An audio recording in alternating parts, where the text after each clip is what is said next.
She called me just the stepdad at my daughter's wedding, in front of everyone. I paid for every single thing in that room and walked out without a word. Hours later, the groom's father found me. What he uncovered that night didn't just end the wedding. It ended her. My name is Colton Carver. I'm 49 years old. I run regional operations for a mid-sized freight and transport company out of Columbus, Ohio. I'm not the kind of man who talks much about himself at dinner parties.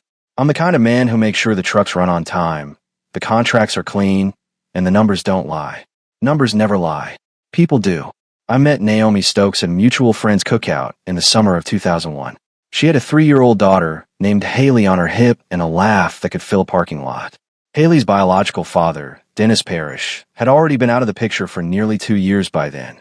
Disappeared like smoke the moment things got real. Naomi never asked me to step in. I just did. That's what you do when you're built a certain way. You see something that needs holding together, and you hold it. I coached Haley's soccer team when she was 7. I sat through every school play, every science fair, every panic attack the night before finals. When she got into Ohio State, I was the one who helped her pack the car. When she called crying at midnight 2 years later because some boy had broken her heart, I drove 3 hours to take her for waffles at 2 and Naomi was asleep. In the last 4 years of our marriage, I made a mistake that cost me more than I understood at the time. I started wanting something I thought we both wanted, a child of our own. I was 45, Naomi was 43, and I knew the window wasn't wide open, but it wasn't shut either. I brought it up carefully at first, then more directly. She always had an answer. She was tired. Work was stressful. Maybe next year. Then she suggested we see a specialist, which I took as a good sign. The doctor, a soft-spoken man named Dr. Ellard at a clinic in Dublin, Ohio, told us that conceiving would be extremely unlikely given Naomi's hormonal profile. He used clinical words that landed like stones. I drove home in silence that night with Naomi's hand on my knee, and I believed every word he said. I shouldn't have, but I'm getting ahead of myself. The wedding was held on a Saturday in late September at Ashford Hall, a renovated estate venue 40 minutes outside Columbus. Haley was marrying Garrett Townsend, a structural engineer from Dayton whose family had old money and quiet manners. I had paid for the venue, the catering, the flowers, the photography, and the rehearsal dinner. Not because anyone asked, because Haley was mine in every way that mattered, and I wanted her day to be right. I stood near the back of the main hall during the reception, nursing a glass of sparkling water, watching Haley move between tables in her ivory gown. She was glowing. Whatever came next in my life, that image was worth something.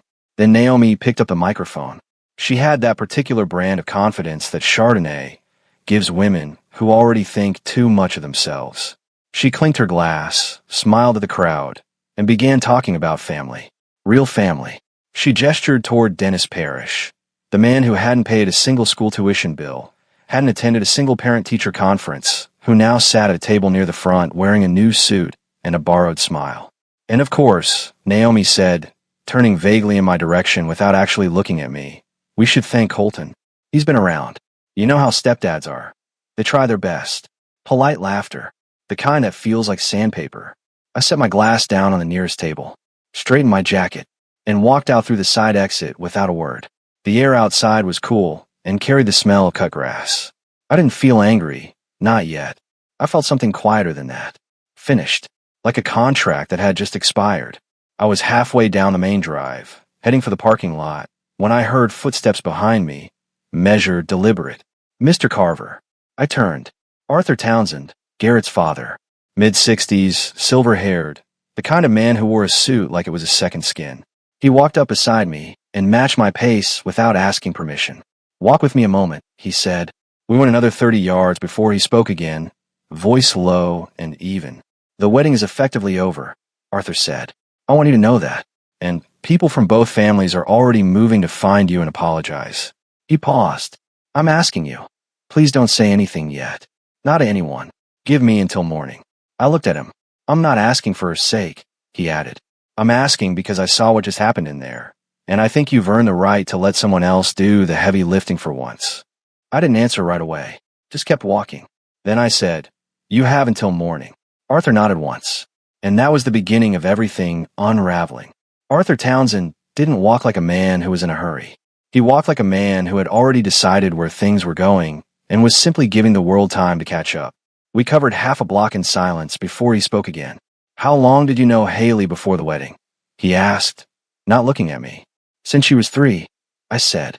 He nodded slowly, like I'd confirmed something he'd already calculated. "And you paid for all of it? The venue, the food, the flowers?" It wasn't a question. "Every dollar," I said. Arthur reached into his inside jacket pocket and pulled out a small leather notepad. Actual paper, not a phone. He flipped it open and clicked a pen. "I deal in freight logistics. 34 years. When something doesn't add up on a manifest, I don't argue about it. I just trace the origin." He stopped walking and turned to face me directly. "Your name isn't anywhere in that wedding program, Mr. Carver. Not in the acknowledgments. Not in the thank you section. Not on the seating chart I received as a guest." He paused. "For a man who funded the entire event, that's not an oversight. That's a decision." I said nothing. He was right, and we both knew it. Arthur flipped to a blank page. "I'm going to make some calls tonight. The catering company, the venue coordinator, the photographer. I want to know who signed the contracts. I want to know whose name is on the payment records." He looked at me steadily. "I already have a feeling I know what I'll find. And what do you plan to do with it?" I asked. "Whatever needs doing," he said simply. Then he reached into his breast pocket and handed me a folded piece of paper. I pulled this from the event planner's email confirmation before dinner. "I had a feeling something was off when I arrived and couldn't find your name anywhere." I unfolded it. It was a partial invoice, venue deposit, $8,400, paid by wire transfer. The name on the sending account, C. T. Carver. My name, my money, my daughter's wedding. I folded it back up. "Keep it," Arthur said. "You may need it later." We started walking again. The street was quiet. A few cars rolled past, their headlights sweeping the wet pavement. I thought about Naomi back inside the hall, probably already rewriting the evening in her head, polishing the version she'd tell her friends. "That man she introduced as Haley's father," Arthur said carefully. "Dennis Parrish. He left when Haley was 18 months old," I said. "Missed every birthday until she turned 16. Then showed up like nothing happened." Arthur's jaw tightened almost imperceptibly. He's seated at the family table. I saw his place card when I arrived. That one landed differently. I'd known Dennis was invited. Haley had told me herself, said she wanted to give him a chance. What she hadn't told me was that he was seated with the family while I stood near the back wall like a coat rack. "My brother went through something similar," Arthur said after a moment. "His wife kept his son from him for years. Rewrote the whole story. By the time the boy found out the truth, he'd already built his identity around the lie." He glanced at me. "I'm not going to let that happen to my son's marriage." I stopped walking and looked at him. "This isn't your fight." "No," he agreed. "But my son is married to Haley now, which means whatever rot is underneath this floor is eventually going to affect him too." He closed his notepad. "I'd rather find it now than after there are grandchildren involved." That was the first time I thought, this man is serious. "When you call," I said, "I'll pick up." Arthur gave a short nod and turned back toward the venue. I watched him go, steady, unhurried, hands in his pockets. And for the first time since I'd walked out of that hall, I didn't feel like I was standing alone in the dark. I just felt like the paperwork was about to catch up with someone who thought they'd shredded it. I drove back to my house that night and didn't turn on a single light. Just sat in the kitchen with a glass of water and the folded invoice Arthur had handed me. The house felt different at midnight. Not empty exactly, but honest. Like it had been waiting for me to stop pretending everything was fine. My phone buzzed twice. "Naomi." I let go to voicemail. At 7:14 the next morning, Arthur called. "I've got the catering invoice, the floral contract, and the venue's payment history," he said. "No greeting, no small talk. All 3 show the same originating account. Yours. All of it." I asked. "Every line item. The rehearsal dinner too. Photography deposit, $6,200. Paid 8 months ago. Venue balance, $14,800. Catering, $11,500. Flowers. And I want you to know those centerpieces were obscene. $9,300. He paused. Total so far, just over $47,000. Your name on every single transfer. I wrote the numbers down on a notepad out of habit. $47,400. There's something else, Arthur said. The guest list. I had my assistant pull the original RSVP document from the event coordinator server.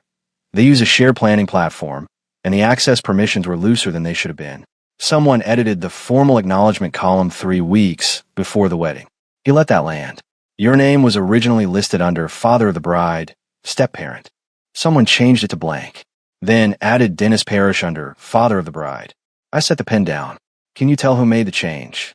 I asked. The edit log shows the coordinator's login, Arthur said, but the coordinator told me this morning she received a written instruction from the bride's mother to update the family designations. She has the email. Naomi. Of course. One more thing, Arthur said. I ran a quick background search on Boyd Sloan, the attorney listed as Naomi's legal representative on some of the trust paperwork I found referenced in your shared financial records. Sloan doesn't specialize in family law. He specializes in estate planning and asset protection. Another pause. And he and Naomi have been photographed together at 3 charity events in the past 18 months, always listed as guests of the same organization. I absorbed that in silence. Colton, Arthur said. This wasn't spontaneous. The speech, the seating, the program edits, Parrish at the family table. Someone planned this carefully. Probably over months. I know, I said. Do you have a personal attorney? I do. Call him today, Arthur said. Before you talk to Naomi. Before you talk to Haley. Before you talk to anyone. I thanked him and hung up. Then I sat there another few minutes, looking at the numbers on the notepad. $47,000 for $100. 22 years. In a blank field where my name used to be. I picked up the phone and called my attorney, Frank Mercer. He picked up on the second ring, listened for 4 minutes without interrupting, then said the 6 words I needed to hear. Don't move any money. Come in today. I was in his office by 10. Frank Mercer had been my attorney for 11 years. He was 61, built like a former linebacker, and had the kind of face that made opposing counsel nervous before he even opened his mouth. He spread Arthur's documents across his conference table and studied them the way I'd watched him study contracts 100 times before, methodically, quietly, like a man defusing something. The trust, he said finally, looking up. Walk me through it. I explained the family trust Naomi and I had set up 9 years ago, a joint vehicle that included a housing subsidy, provisions for Haley's ongoing support, and a deferred educational account. At the time, it had seemed like responsible planning. Now it felt like a door I'd accidentally left unlocked. Naomi has a sister, I said. Lorraine Stokes. She's a notary in Westerville. Frank raised an eyebrow. 2 years ago, Naomi mentioned she'd had some trust documents updated for efficiency, I said. I signed what she put in front of me. I trusted her. I paused. I think Lorraine notarized changes I never properly reviewed. Changes that may have shifted the beneficiary language. Frank leaned back. That's a problem for her. If Lorraine notarized documents without proper independent verification of the signatory's understanding, that's potential notarial misconduct. He made a note. I'll subpoena the document history. I nodded. Then I told him about Naomi's attorney, Boyd Sloan. Frank's expression didn't change, but his pen stopped moving. Sloan's been handling her estate work, apparently, and they have a personal relationship. Arthur Townsend believes so. 3 documented public appearances together. Frank set the pen down. If Sloan advised Naomi on trust modifications while conducting a personal relationship with her, that's a conflict of interest. Anything he touched on her behalf is potentially voidable. He folded his hands. Colton, I want to go home today and look carefully through the house. Filing cabinets, the medicine cabinet, anywhere Naomi kept personal items. Don't move anything. Just look and photograph everything you find. I went home at noon. I started in the home office. 3 filing cabinets, all organized in Naomi's handwriting. Most of it was routine. Then I moved to the master bathroom. Behind the false back panel of the cabinet under the sink, a space I'd built myself when we renovated 8 years ago, thinking it would make a good spot for valuables, I found a small cardboard box. Inside, 8 blister packs of high-dose oral contraceptives. Each pack had dates written in marker on the foil backing. The earliest was from 3 years ago. The most recent was from 4 months before the wedding. I stood in that bathroom for a long time, holding the box. We had spent 2.5 years trying to conceive. Appointments with Dr. Ellard, conversations about timing, Naomi saying she wanted this as much as I did. And the whole time, she'd been making sure it was impossible. I photographed everything, put the box back exactly where I found it. Then I went downstairs, sat at the kitchen table, and called Frank. I found something, I said. Tell me. I told him about the contraceptives, about the dates, about Dr. Ellard and his diagnosis. Frank was quiet for a moment. Then, who referred you to Dr. Ellard? I thought back. Naomi suggested him. Said a friend had recommended the clinic. I'll look into Dr. Ellard's professional relationships, Frank said. Don't confront Naomi. Don't mention what you found. Not yet. I hung up and looked out the kitchen window of the backyard. The garden I'd built by hand, the fence I'd repaired every spring, the oak tree Haley had carved her initials into when she was 9. 22 years of maintenance, of showing up, of believing the people I loved were doing the same. The box in the cabinet said otherwise. 3 days after the wedding, Haley called. I let it ring twice before picking up. Not hesitation, deliberation. Every conversation from here forward was going to matter, and I wasn't going to stumble into any of them unprepared. Dad, she said, then stopped, like the word had surprised even her. I'm here, I said. We met at a diner off Route 40 that we'd been going to since she was in middle school. Corner booth, terrible lighting, the best apple pie in Franklin County. I was there first. I watched her walk through the door. Same girl I'd driven to swim practice at 5 in the morning for 6 straight years. Except now her eyes carried something heavier than I'd ever seen in them. She sat down, wrapped both hands around a coffee mug, and looked at me directly. I didn't write that blank field in the program. I swear to you. Mom handled all the vendor communications. I signed off on the final version without reading every line, and that was stupid, and I own it. I believe you, I said. She exhaled. Garrett's father showed us the vendor documents. I knew you contributed to the wedding costs. I didn't know it was everything. Mom told me her side was handling a portion. She paused. She lied to me too, Dad. I didn't respond to that directly. Just let her keep going. And Dennis, I invited him because I thought I was ready to close something. I didn't know she'd seat him at the family table. I didn't know about the formal designation change. Her voice tightened. When Arthur showed me that email, I couldn't breathe. Haley, I said, none of what your mother arranged is your fault. You're not responsible for what she built without telling you. She looked at me for a long moment. I should have fought harder for your name in that program, for your seat up front. I let her run everything because it was easier, and easier was the wrong choice. We sat there another 40 minutes. Ordered pie neither of us really touched. When she hugged me in the parking lot afterward, she held on longer than usual. I let her. That was Tuesday. On Wednesday morning, Arthur called with news about Amber Hollins, Haley's best friend since their freshman year at Ohio State. Amber had sent Haley an apology text the night before. In it, she admitted she'd been feeding information to Naomi for nearly 2 years. Private conversations, details about how close Haley and I had become, even the fact that Haley had specifically asked for me to give a speech at the reception. Naomi had used every piece of it to plan the erasure. Haley forwarded it to me immediately.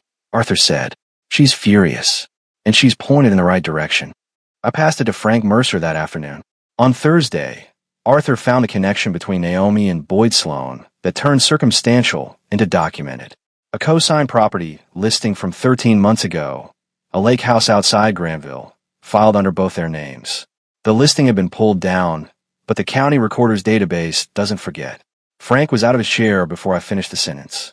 Every document Sloan touched on her behalf is now compromised, Frank said. Every trust modification, every beneficiary adjustment. We're challenging all of it. I'm filing to freeze the trust today and initiating a referral to the state bar regarding Sloan's conduct.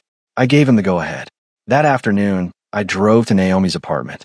She answered in a robe, coffee in hand, expression moving from surprise to calculation faster than she probably intended. I sat across from her and kept my voice level. I'm going to say this once. I know about Boyd Sloan. I know about Lorraine and the notarized documents. I know about the guest list edits. And I know about Dr. Ellard.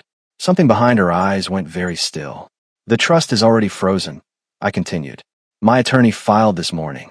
And I know about the prescriptions. Naomi. The ones from the online pharmacy. The ones with the dates written on the foil backing. 2.5 years of them. The stillness gave way to something harder. Those are private medical records. They're evidence of deliberate deception during a marriage, I said. Frank will handle it from here. I stood and straightened my jacket. I didn't come here to fight. I came here because you spent 22 years letting me believe I was building something real. You at least owe me the experience of knowing you heard what I just said. I walked out. Didn't look back. Arthur called Saturday morning and told me he'd arranged a private gathering. A small brunch at Ashford Hall's dining room for family members and close guests who'd been present at the wedding. Naomi had organized it, intending, I suspected, to begin managing the narrative. Arthur had accepted the invitation with a different purpose in mind entirely. "Come," he said. "You don't have to speak. Just be in the room." About 30 people were seated when I arrived. Naomi was at the far end of the table, dressed with intention, performing calm. Dennis Parrish sat 2 chairs from her. Haley and Garrett were near the middle, Garrett with the look of a man who had spent the week quietly recalculating everything. Arthur stood without ceremony. The room settled immediately, the kind of authority that doesn't require volume. "I want to address what happened at this wedding," he said, "because I believe the people in this room deserve accurate information." He opened his folder and placed documents on the table one by one. "The wedding last Saturday was funded by a single individual," Arthur said. "Venue, $14,800. Catering, $11,500. Photography, $6,200. Flowers, $9,300. Rehearsal dinner, $5,600. Printing and invitations, $2,000. Total, $47,000 for $100. He looked around the table. Every payment came from one account. Colton Carver's. The room went the kind of quiet that comes when something lands that can't be taken back. "This is the same man," Arthur continued, "whose name did not appear in the program, who was described in the toast as someone who, and I'm quoting, tried his best, who watched a man absent for the majority of Haley's childhood introduced as her father to family and guests." He set the email printout in the center of the table. The formal designation in the guest list was changed 4 weeks before this wedding. Colton Carver's listing was altered from father of the bride, step-parent, to blank. The change was made from an email address belonging to the bride's mother. Naomi's chair scraped the floor. "Arthur, this isn't the place." "It is exactly the place," Arthur said. "Not unkind, just final." Haley stood up before the silence could settle into something Naomi might fill. "Everything Arthur said is accurate," Haley said, voice steady. "And I owe my father something I should have given him publicly last Saturday." She looked at me. Colton Carver raised me. He was at every practice, every crisis, every ordinary Tuesday that nobody photographs, but everybody needs. He funded this wedding because that's the kind of man he is. I allowed my mother to run this event in a way that erased him, and I will not pretend that was acceptable. She didn't look at Naomi when she said it. She looked at me. I gave her a small nod. That was enough between us. Naomi stood, said something about needing air, and left through the side door. Dennis Parrish waited about a minute, then quietly followed. Neither of them returned. Arthur gathered his documents with the efficiency of a man closing a meeting. Garrett reached across and shook his father's hand once, firmly. Afterward, Arthur and I stood in the parking lot. The October air was cold and honest. "You didn't have to do that," I said. "I know," Arthur said. "That's exactly why I did." He offered his hand. I took it. Then he drove away, and I stood alone in the quiet lot, thinking about $47,000, 22 years, and the strange, clean feeling of finally being on the right side of an honest ledger. The freeze on the trust landed on a Monday. Frank Mercer had filed the motion Friday afternoon, and by Monday morning the court had granted a temporary hold pending a full audit. That same day, the Ohio State Bar Association received a formal ethics complaint regarding Boyd Sloan's conduct as legal counsel while maintaining a personal relationship with his client. Frank was thorough. He always was. I didn't call Naomi to tell her. I didn't have to. Her attorney, a different one now, since Sloan had quietly withdrawn from the case the moment the conflict of interest filing hit, called Frank's office by noon. What I didn't expect was Dennis Parrish. Frank called me Tuesday afternoon with that particular tone he used when something genuinely surprised him, which wasn't often. "Parrish has hired an attorney," he said. "He's filing a claim as a biological relative of Haley Carver, asserting an interest in the trust distributions tied to her education and ongoing support." I sat with that for a moment. He walked out when she was 18 months old. "I know," Frank said. His attorney is arguing that biological paternity creates a standing claim regardless of the period of absence. It's a long shot, but it's designed to complicate your case and buy Naomi's side some leverage. Can he win? No, Frank said flatly. But it'll cost time and filing fees to dismiss. Which is the point. A pause. It also tells us something. Parrish didn't come up with this on his own. Someone pointed him at an attorney and gave him a reason to file. I thought about the lake house outside Granville. About Boyd Sloan, even with a bar complaint hanging over him. Some people don't know when to stop pulling levers. "Handle it," I said. "Already drafting the response," Frank said. That evening I drove past the house. My house, technically, since Naomi had vacated and I'd quietly resumed staying there. The oak tree in the backyard still had Haley's initials carved into it. I stood in the kitchen for a while, not doing much of anything, just being in the space without performing anything for anyone. My phone buzzed. A text from an unknown number. No message, just a photograph. I opened it. It was a picture of Naomi and Boyd Sloan at what looked like an airport. Bags at their feet, Sloan's hand on the small of her back. The timestamp embedded in the image was from 4 days after the wedding. I forwarded it to Frank without comment. He responded in under 3 minutes. Received. This goes to the bar complaint and the trust audit. Good. I set my phone down and stood at the kitchen window, looking at the backyard. The oak tree. The garden I'd built from bare dirt 11 years ago. The fence I'd repainted every spring because Naomi always said she'd get to it and never did. 22 years of maintenance. Of showing up. Of being the man who held things together while someone else planned the exit. That was Tuesday. By Thursday, Frank had confirmation from a colleague that Lorraine Stokes, Naomi's aunt, the notary in Westerville, had been served with a formal inquiry from the Ohio Notary Commission. 3 trust documents she had notarized over a 2-year period were under review for procedural irregularities. Specifically, no independent verification of the signing parties' informed understanding. Frank believed at least 2 of those documents contained beneficiary language that had been altered without my meaningful consent. Lorraine hired her own attorney by Friday. The Stokes family group chat, according to Haley, who was now sharing information with me that I hadn't asked for but was grateful to receive, went completely silent the moment the inquiry was made public. Saturday morning, Frank called with the update on Dr. Ellard. The medical board had opened a formal investigation. A prior complaint from 2 years earlier, a different patient, a similar pattern, had been sitting dormant. Combined with the documentation Frank had submitted, including the pharmacy records for Naomi's contraceptive prescriptions and the timeline of her appointments with Ellard, the board now had enough to proceed. Ellard's lawyer reached out this morning, Frank said. They're asking about a cooperation agreement. Meaning he'll talk, I said. Meaning he's calculating whether talking is better than not talking, Frank said. Either way, it's movement. I thanked him and hung up. Then I did something I hadn't done in weeks. I went for a long drive, no destination, no podcast, no phone calls. Just the highway and the flat Ohio landscape, and the particular quiet of a man who has set something in motion and is waiting for it to run its course. I thought about the 2 years of doctor's appointments, about believing I was running out of time, about the specific grief of thinking your body has failed at something you wanted badly. Naomi had handed me that grief deliberately and watched me carry it. She'd sat in that clinic beside me with a straight face and let a doctor deliver a lie she had paid for. The anger I felt about it wasn't loud. It was the cold, settled kind that doesn't need to be expressed to be real. The kind you file away and let the legal process speak for. I pulled off at a rest stop outside Lancaster, sat in the parking lot, and called Arthur. "How are you holding up?" he asked. "Steady," I said, and meant it. "Haley called Garrett last night," Arthur said. "She asked if the 2 of them could come for Thanksgiving. At our place." A brief pause. I said yes. I didn't respond immediately. Just looked out through the windshield at the gray November sky. "That's good," I said finally. "That's the right thing. She's trying," Arthur said. "Give her the space to get there." "I am," I said. We talked for another 10 minutes about nothing consequential. The kind of conversation men have when they've already said the important things and just need to stay in contact.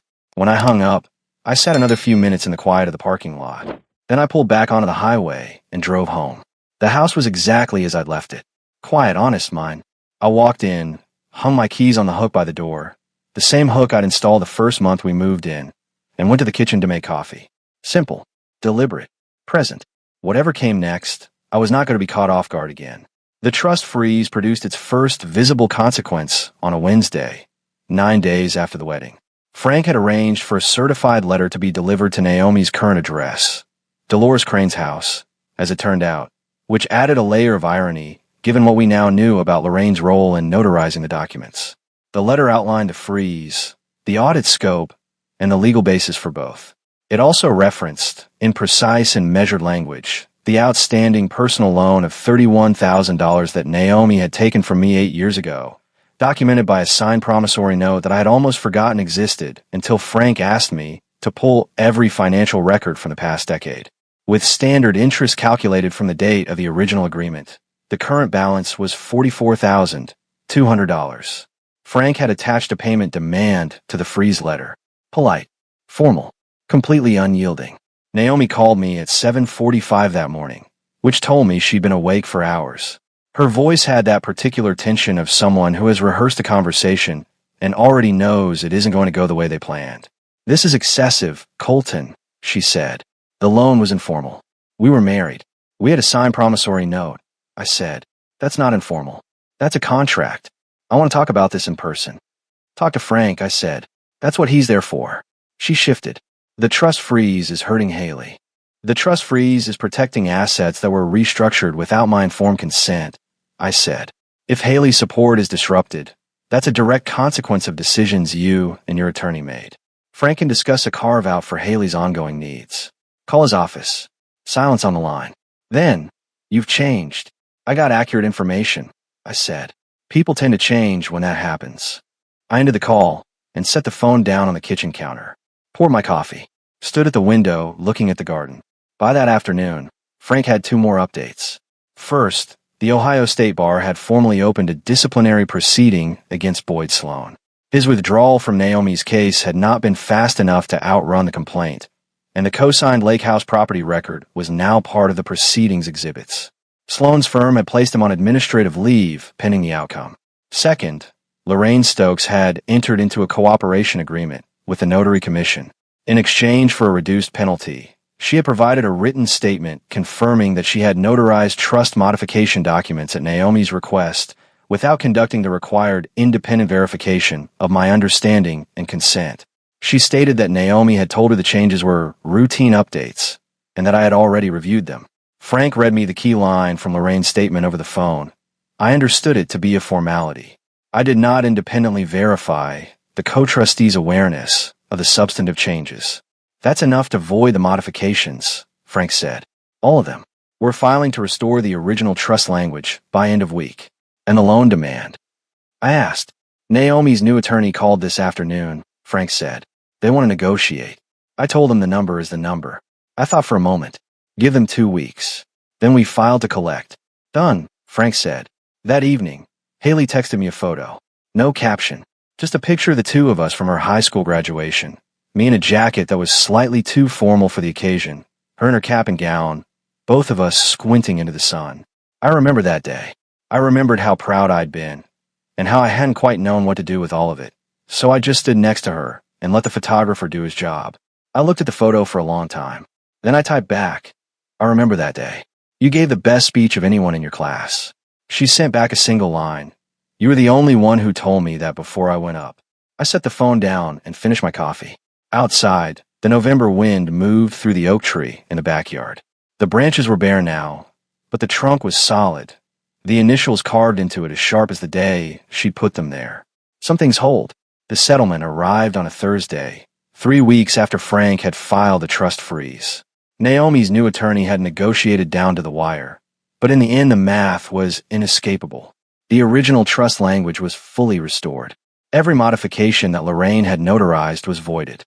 The beneficiary designations returned to what they had been 9 years ago, before Boyd Sloan had ever touched the documents. The loan repayment was structured as a 60-day lump sum, $44,200. Naomi's attorney had tried to negotiate installments. Frank had said no. Boyd Sloan's disciplinary proceeding was moving forward regardless of the settlement. The Ohio State Bar didn't stop for private agreements between parties. Sloan was facing a formal hearing in January. His firm had already announced he was transitioning to an advisory role, which, in the language of law firms, meant he was being quietly moved away from anything client-facing while the institution protected itself. Lorraine Stokes received a 6-month suspension of her notarial commission and a formal reprimand. Her name would be on the public record of the Ohio Notary Commission for 5 years. Dr. Ellard had entered a full cooperation agreement with the medical board. In exchange for voluntary suspension of his license, pending a compliance review, he had provided a detailed written account of the arrangement, including the name of the contact who had referred Naomi to his clinic, the specific language he had been asked to use in his assessment, and the consulting fee he had received from the affiliated fertility clinic. The board was now pursuing a separate investigation into the clinic's referral practices. Frank estimated Ellard's license would not survive the review. I read through all of it on a Friday morning at the kitchen table with a cup of coffee and the particular stillness of a man who has waited a long time for something to be finished. The last item in Frank's summary was a single line. Dennis Parrish's claim was dismissed with prejudice on Tuesday. No further filings expected. I set the papers down, looked out of the backyard. The oak tree was bare now, November having stripped it clean, but the trunk was as solid as it had always been. That afternoon, Haley came by the house. She didn't text ahead, just showed up the way she used to when she was in high school and needed somewhere to think. She sat at the kitchen table across from me and put both hands flat on the surface like she was steadying herself. "I have something I need to say," she said. "Go ahead," I said. I've been going over in my mind for weeks. Every choice I didn't make. Every time I let Mom run something, because it was easier than pushing back. Every time I told myself it was fine. She looked at me steadily. "I don't want easy anymore. I want honest." She paused. "I'm sorry, Dad, for what happened at that wedding. For the program, for the seating, for all of it. You deserve better from me." I looked at my daughter for a long moment. 22 years of showing up for someone, and they show up for you in return. Not perfectly, not on the exact schedule you might have wanted, but they show up. "You're here now," I said. "That's what matters." She nodded. Then she reached across the table and put her hand over mine for just a moment before pulling back. We didn't need to make a production of it. After she left, I went to the home office and opened the bottom drawer of the filing cabinet, the one I'd cleaned out and reorganized after Naomi had moved her things. I took out a small envelope I'd put there 2 weeks before. Inside was a folded note I'd written the night after I found the contraceptives in the bathroom cabinet. Not for anyone else. Just to put the thing into words so it stopped circling. I read it once. Then I put it in the paper shredder and watched it go. Done. 8 months after the wedding. The Colton Carver who stood in his backyard on a warm June morning looked almost identical to the one who had walked out of Ashford Hall in September. Same build, same posture, same habit of drinking his coffee, standing up near the kitchen window. But something inside had settled that hadn't been settled before. The kind of settling that doesn't come from things going right. It comes from finally knowing where you stand. The trust was fully restored and operating under its original terms. The loan had been repaid in full in early December, a wire transfer that arrived without a note, without an apology, just the number Frank had demanded. Naomi had moved to an apartment in Worthington. We had not spoken since the morning I walked out her place. Boyd Sloan's disciplinary hearing had resulted in a 2-year suspension of his law license and a formal finding of professional misconduct. The lake house outside Granville had been listed for sale in February. Dr. Ellert had surrendered his medical license voluntarily in January, 2 days before the board was scheduled to issue its ruling. The affiliated fertility clinic had settled a separate civil complaint and changed ownership. Lorraine Stokes had completed her suspension period and returned to limited notarial work. She had not contacted me. I had not expected her to. Dennis Parrish had disappeared as quietly as he had arrived. No further legal filings, no contact with Haley that I was aware of, no second act to his brief reappearance. Some people show up for the photographs and leave when the lights come on. Haley and Garrett were living in Dayton. They came to Columbus for Memorial Day weekend and spent most of Saturday afternoon in the backyard. Garrett doing something constructive with the garden beds while Haley sat on the back steps and talked to me about nothing in particular. Her job, a trip they were planning, a neighbor's dog that had developed an unexplained grudge against their mailbox. Regular things. The kind of conversation that only happens when the weight has lifted enough to let ordinary life back in. Arthur called on a Sunday in May, which was unusual enough that I picked up before the second ring. He told me that he and his wife were establishing a small foundation, informal, privately funded, to provide legal assistance to step-parents navigating contested family trust situations. He said a conversation with a man in a parking lot last October had planted the idea. "I'd like to put your name on the advisory board," he said, "not as a donor, as someone who knows the terrain." I thought about it for approximately 4 seconds. "Yes," I said. The first advisory meeting was scheduled for July in Columbus. 3 other men were on the board, a retired teacher from Akron, a firefighter from Cincinnati, a logistics supervisor from Toledo. Different lives, different details, same basic shape of experience. Men who had stayed when staying was inconvenient and paid the price for it, and were now in a position to make sure the next man had better footing. I drove to the first meeting on a Tuesday morning in early July, parked in a lot downtown, and sat for a moment before going in. The city moved around me the way cities do, indifferent, continuous, Nobody's story mattering more than anyone else's from street level. I thought about the 2.5 years of trying to have a child, about the grief I'd carried over something that had never been real. I didn't reach for anger about it anymore. Anger is expensive, and I'd learned to spend carefully. I thought about Haley at 8 years old, asleep on the couch with a stuffed rabbit tucked under her arm, while I sat on the floor beside her watching some terrible late-night movie because she'd had a nightmare and didn't want to be alone. I hadn't minded. That was the part nobody photographs, the ordinary, unwitnessed hours that make up the real structure of a relationship. Those hours were mine. They had always been mine. Nobody's paperwork, no edited guest list, no microphone speech could reach back and take them. I got out of the car, straightened my jacket, and walked into the building. Some men rebuild loudly. They need the audience, the vindication, the public moment of reversal. I understood that, but I had always been better at the quiet work, the long haul, the steady hand, the early morning when nobody else was up yet. That hadn't changed. What had changed was that I was done doing it for people who treated it as invisible. The oak tree still stood in the backyard. Haley's initials still cut clean into the bark. Come fall, the leaves would drop again, the way they always had. But the trunk held, the way it always had. That was enough to build on.